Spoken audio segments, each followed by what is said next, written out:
Bismillahirrahmanirrahim. Alhamdulillahi Rabbil alamin. Wassalatu wassalamu ala rasulina Muhammad wa ala alihi wa sahbihi ajma'in.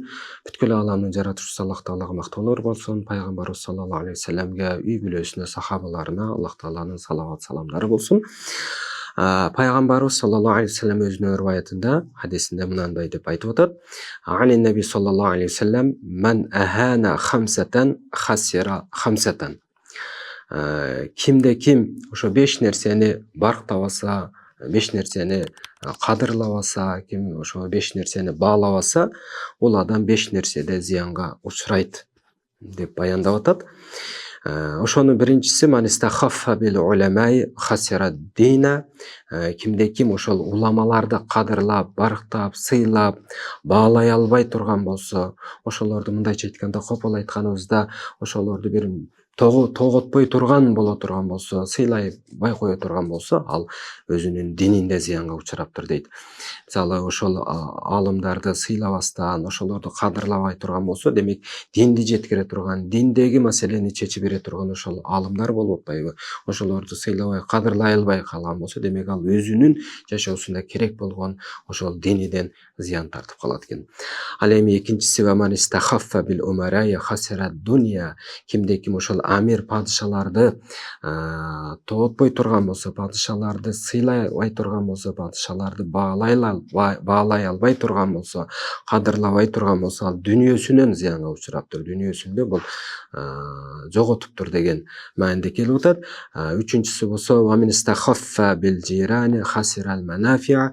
Кимде ким ошол кошуналарыны кадырлабаса, кошуналарыны сыйлабаса, кошуналарыны барктабай турган болсо, бул көп бир пайдалардан, жакшылыктардан зыянга учураптыр, ошо жакшылыктарга жете албаптыр деген мааниде келип атат.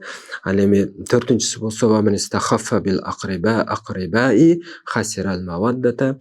Кимде ким өзүнүн карип, жакын тууган уруктарыны тоготпой турган болсо, ошолорду кадырлабаса, ошолорду сыйлабаса, ошолорду бир баалап, ошолорду бир ордуна, тууганчылык ордуна кое албай турган болсо, бул адам ошол сүйүүдөн, махабаттан, ортодогу бир жакшы бир мамиледен жоготуптур, ошондой бир мамилени жоготуп алыптыр деген мааниде келип атат. Урматтуу мусулман бир туугандар, ошол бизге эң керек боло турган өзүбүздүн жакын бир туугандарды эч качан бир сыйлабай коюшубуз керек. Биз дайым аларды сыйлашыбыз керек.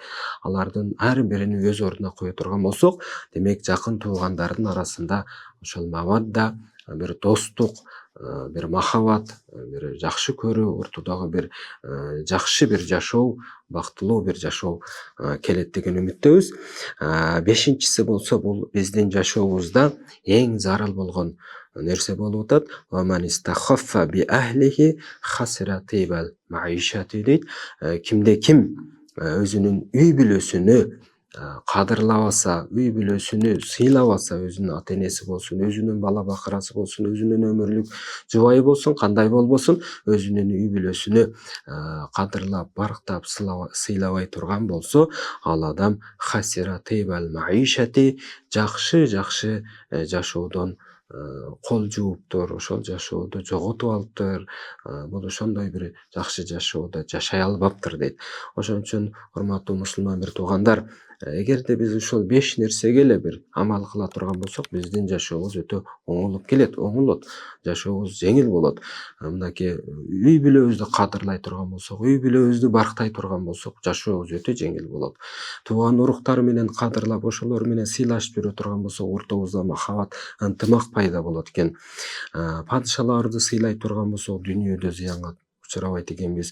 Уламаларыбызды сыйлап, ошолорду өз ордуна кое турган болсок, динибизде өтө көп бир пайдаларды алат экенбиз. Ал эми кошуна, эң жакын болгон кошуналарыбыз турат. Мына ошолорду да кадырлап, сыйлап тура турган болсок, биз өтө көп пайдаларды алат экенбиз. Аллах Таалам ушул айтылган сөздөргө амал кылыштыкка мүмкүнчүлүк, тауфик берсин. Ассаламу алейкум ва рахматуллахи ва баракатух.